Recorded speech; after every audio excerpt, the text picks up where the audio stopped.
萧家，萧炎。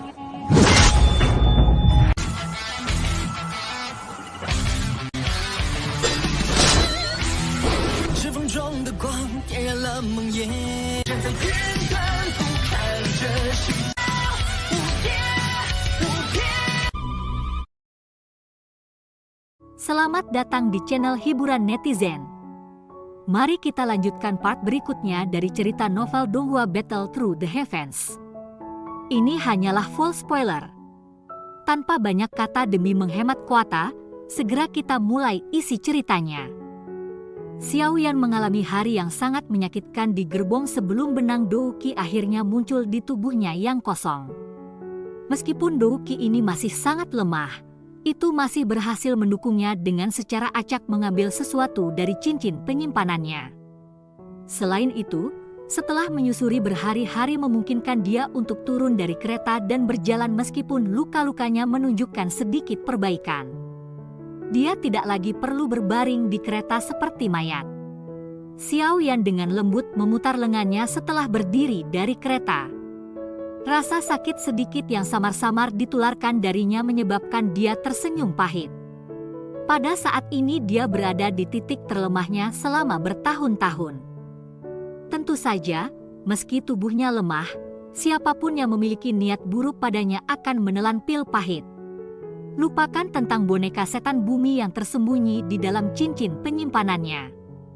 Bahkan Xiaoyan sendiri tidak berdaya saat muncul di permukaan. Setelah semua, dia juga seorang alkemis tingkat tinggi di atas menjadi praktisi Dou. Kekuatan spiritualnya tidak sedikit lebih rendah bahkan jika dibandingkan dengan beberapa elit Douzong. Meskipun dia tidak berani mengatakan bahwa dia mampu bersaing dengan seorang elit Douzong hanya dengan kekuatan spiritualnya, seorang ahli biasa Dou Huang tidak akan bisa mendapatkan banyak keuntungan lebih dari Xiaoyan. Dengan kartu truf ini, kepercayaan Xiaoyan di hatinya meningkat sedikit. Dia menyeka wajahnya sebelum membuka tirai gerbong. Setelah tirai gerbong ditarik terbuka, banyak gerbong tertutup muncul di matanya. Ada seekor binatang ajaib yang seperti banteng hitam dengan dua tanduk di kepalanya yang menarik kereta di depan.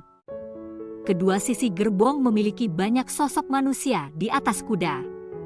Sebagian besar dari orang-orang ini memiliki lengan telanjang dan mengenakan pakaian kulit kasar yang tampak kokoh. Di belakang mereka adalah senjata yang mengandung cahaya dingin saat mereka berkedip-kedip di bawah matahari. Oh, bocah kecil ini sebenarnya selamat. Hahaha, Cheng Niu, kamu sudah kalah dengan yang lama kali ini. Banyak tatapan dari kedua sisi kereta ditembak ketika Xiaoyan membuka tirai. Mereka segera terkejut. Suara tawa riang dan gembira juga keluar dari mulut pria besar yang tidak jauh. Pria besar ini memiliki tubuh yang agak kokoh. Lengannya yang telanjang dipenuhi dengan berbagai macam bekas luka. Sebuah pedang besar berkepala hantu, yang berisi sedikit kedinginan di punggungnya memiliki kemerahan terang yang melekat padanya. Sialan, saya pernah melihat hantu. Bocah kecil ini mampu bertahan meski menderita luka serius seperti itu. Dia benar-benar beruntung. Seorang pria kurus tampak segera menggelengkan kepalanya tanpa daya. Setelah tawa dari pria besar itu terdengar. Setelah itu, dia memelototi pria itu dan dengan sigap berkata, "Apa yang kau buat? Aku yang dulu tidak peduli dengan sedikit uang ini. Namun meski memenangkan jumlah uang yang sedikit ini, masih belum cukup bagi Anda untuk memiliki lebih banyak wahana dengan para wanita tender di rumah bordil. Siapa yang memintamu untuk mengkhawatirkan aku yang lama?" Orang besar itu dimarahi. Setelah itu, dia mengendarai kudanya ke depan dan datang di depan Xiaoyan. Tatapannya menyapu yang terakhir sebelum dia tersenyum dan berkata, "Anak kecil, saya disebut Guitou, orang-orang memanggil saya hantu tua. Saya adalah orang pertama yang menemukan Anda di padang pasir utara itu.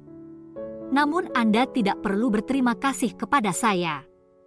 Uang yang saya menangkan sebelumnya cukup untuk hadiah terima kasih." Hahaha. Terima kasih banyak kakak Guitou. Saya Xiaoyan. Xiao Yan tersenyum saat dia duduk dengan punggung bersandar di kereta. Sebagian besar orang yang dia temui selama tahun-tahun ini adalah orang tua yang licik. Kekuatan mereka sangat besar sehingga mereka menakutkan. Dia tidak melakukan banyak kontak dengan seseorang pada tingkat yang rendah untuk waktu yang cukup lama. Ini menyebabkan dia mengingat tentara bayaran itu ketika dia membantu ayahnya mengelola pasar di kota Wutang saat itu. Mereka mirip dengan orang-orang di depannya, tampak kasar dan tanpa hambatan. Dengan kekuatan spiritual Xiao Yan, dia secara alami dapat mengatakan bahwa yang terkuat di antara orang-orang besar di depannya adalah di kelas Douling, sementara yang terlemah hanyalah seorang Dadoushi. Guitou ini di depannya hanya sekitar 2 bintang Douling. Hahaha, karena Anda memanggil saya kakak, saya akan melindungi Anda sepanjang perjalanan ini. Namun si kecil Xiao Yan, tubuhmu ini benar-benar tidak bisa. Anda harus melatih lebih banyak di masa depan. Jika Anda tidak memiliki sedikit kekuatan di dataran tengah, Anda akan dipandang rendah oleh orang lain. Tindakan Xiao Yan untuk menyebut kakak laki-laki Guituo sepertinya telah membuatnya sangat bahagia. Setelah itu, dia melirik tubuh Xiao Yan, mengerutkan kening dan menghukum. Nada bicaranya digunakan ketika menegur seseorang dari generasi yang lebih muda. Ini menyebabkan Xiao Yan sedikit menyeringai. Guitou, kamu harus berhenti mengomel secara acak di sekitar sini dan mengajari orang lain omong kosong. Suara kuda-kuda ditularkan dari depan tidak lama setelah suara Guitou terdengar. Segera suara Hancong terdengar. Hehehe, itu bukan seolah-olah saya telah mengatakan sesuatu yang salah. Guitou tertawa kering dan menjawab saat melihat Hancong. Hancong mengabaikan orang ini. Tatapannya beralih ke Xiao Yan, melihat kerumitannya yang jauh lebih baik, dan dia tanpa sadar tersenyum sambil berkata, "Bagus." Adik kecil Xiao Yan, meski menderita luka serius seperti itu, Anda sebenarnya bisa berjalan setelah 2 hari. Xiao Yan tersenyum. Dia secara acak menemukan alasan dan tersenyum ketika dia berkata, "Saya memiliki kehidupan yang kuat." Hancong adalah orang yang sederhana dan jujur. Dia tidak terlalu peduli pada masalah ini. Melihat ke langit dan dia dengan keras berkata, "Ini segera menjadi gelap." Xiao Jie telah mengatakan untuk mempersiapkan diri untuk mendirikan kemah. Guitou, Anda akan memimpin beberapa orang dan melihat apakah ada tempat bagus di dekatnya. Liang ya, Anda akan memimpin beberapa orang untuk berpatroli. Gang Bei, kamu akan memimpin beberapa orang. Jelas Hancong memiliki posisi yang cukup tinggi dalam konvoi ini. Banyak perintah yang dipancarkan dari mulutnya tanpa ada yang menyuarakan keberatan. Mereka semua mengucapkan ya Tuan dengan cara yang aneh sebelum memimpin orang-orang mereka pergi. Hancong juga menghela nafas lega setelah perintah itu dikeluarkan. Dia tersenyum dan bertanya pada Xiao Yan, "Bisakah Anda berjalan?" Xiao Yan mengangguk. Dia melompat turun dari kereta. Meskipun langkahnya terhuyung sedikit, dia masih berhasil menstabilkan dirinya sendiri. Melihat ini Hancong dengan pahit tertawa ketika dia berkata, "Sepertinya Anda masih perlu memulihkan diri. Setelah menderita luka serius seperti itu, sangat sulit bagi Anda untuk pulih sepenuhnya. Jika ada sequel yang tersisa, kemungkinan pelatihan Anda di masa depan akan menjadi sulit." Xiao Yan tersenyum dan menunjuk agar Hancong tidak khawatir ketika dia mendengar kekhawatiran dalam suaranya. Hancong berhenti mengatakan apa-apa lagi setelah melihat bahwa Xiao Yan begitu berpikiran terbuka. Dia diam-diam menghela nafas dan berbalik, bersiap untuk mengumpulkan orang untuk mendirikan kemah. Konvoi ini cukup efisien. Dalam waktu kurang dari setengah jam, banyak tenda berwarna putih muncul di sebuah bukit kecil. Ada juga pagar yang mengelilingi tenda dan bubuk obat yang dicabut serangga beracun tersebar di luar pagar. Xiao Yan tidak melakukan banyak pekerjaan karena kondisi tubuhnya yang lelah. Dia secara acak berjalan ke tempat di camp sebelum duduk. Tatapannya perlahan menyapunya. Menurut apa yang disebutkan Han Chong, konvoi ini seharusnya menjadi milik penjaga klan Han dari kota Tian Bei. Barang-barang di gerbong harus hal-hal yang mereka kawal. Kekuatan konvoi ini sebagian besar berada di kelas Douling, dengan beberapa dari mereka berada di puncak kelas Douling. Mereka mirip dengan Han Chong. Tentu saja pemilik aura terkuat secara alami tidak akan dilewatkan oleh Xiao Yan. Saat ia memikirkan hal ini, tatapan Xiao Yan tanpa sadar dilemparkan ke gerbong di antara banyak gerbong. Kereta itu jelas jauh lebih mewah dibandingkan yang lain.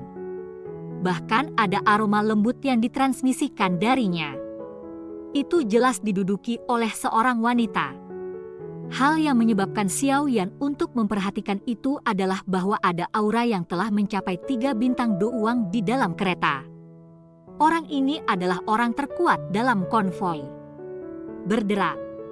Sementara Xiao Yan berfokus padanya, kereta yang tertutup rapat itu tiba-tiba terbuka dan kaki panjang yang ramping muncul di mata Xiao Yan. Xiao Yan terkejut dan tatapannya perlahan-lahan bergeser ke atas. Kejutan jelas melintas di matanya. Tidak disangka bahwa pemilik aura bintang 3 douang sebenarnya adalah orang yang muda dan cantik. Wanita itu memiliki alis seperti willow. Kulitnya seperti salju dan dia diberkati dengan sosok tinggi. Dia mengenakan pakaian ungu. Di bawah penutup pakaian ungu adalah tubuh yang sangat produktif dengan kurva yang proporsional.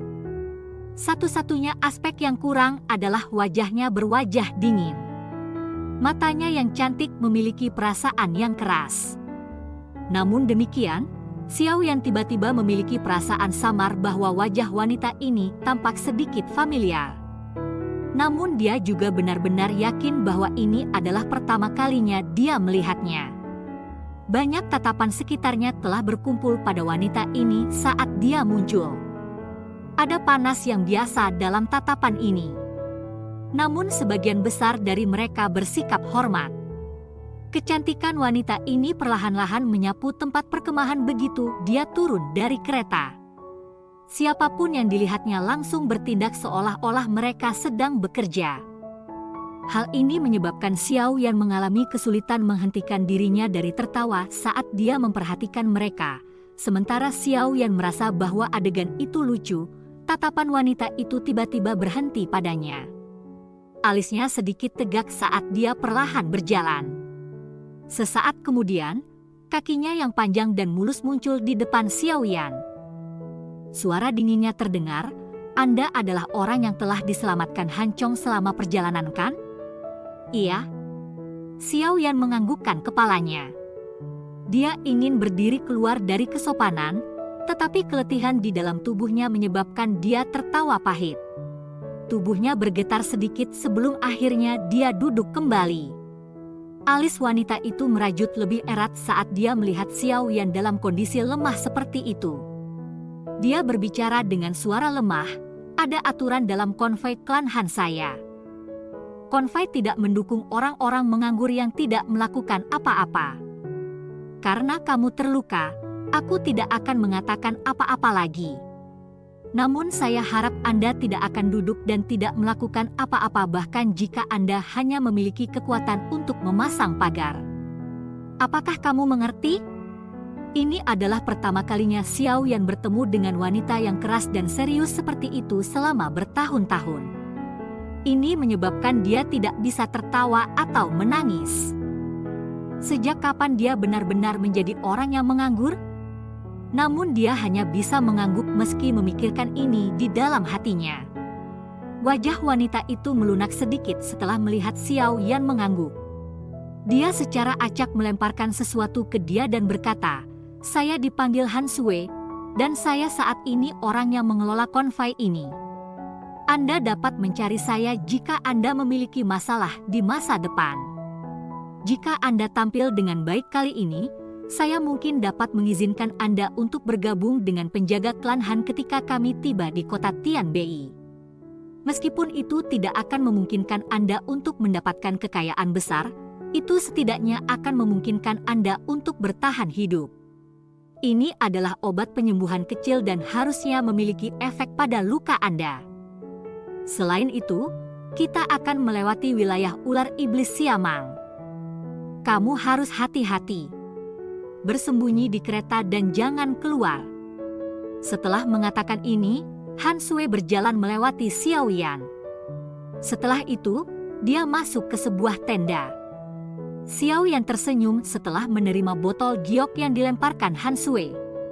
Meskipun wanita ini keras dan tampak agak dingin dan acuh tak acuh, dia sepertinya orang yang baik. Tidak heran orang-orang di sini sangat menghormati dia. Namun apa yang terjadi dengan benang perasaan familiar itu? Xiaoyan tanpa sadar mengerutkan kening ketika dia berpikir sampai titik ini. Tidak mungkin baginya untuk mengenalnya. Cerita pun bersambung ke episode selanjutnya. Jangan lupa di like, komen, subscribe dan share-nya ya, biar tambah semangat dan konsisten, dan dapat membantu meningkatkan kultivasi Xiaoyan. Terima kasih.